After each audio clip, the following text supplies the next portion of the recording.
Newborns, nose and ears, you should not put anything, no oil, no nothing. My mother says I need to put oil in my newborn's nose and ears. Is this the correct thing to do? Obviously not. Absolutely not. Okay. So newborns, nose and ears, you should not put anything, no oil, no nothing. Okay. The ears of the baby, तपाईको जुन बच्चाको कान हुन्छ, it's a very dark and warm environment, and त्यहाँ चाहिँ तपाईको bacterial र fungal growth हुने chances एकदम high हुन्छ if you're using oil, because when oil gets inside, it makes a layer and it attracts the bacteria.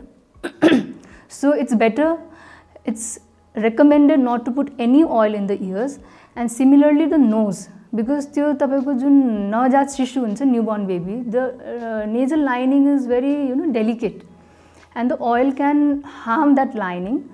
And sometimes there have been even cases that the त्यो नाकमा हालेको तेल चाहिँ सर्किएर एयरवेमा गएर अनि त्यो निमोनियाहरू पनि कज गरेको, there are few cases. So absolutely not, no oil in nose and ears. Vyasa Media Network.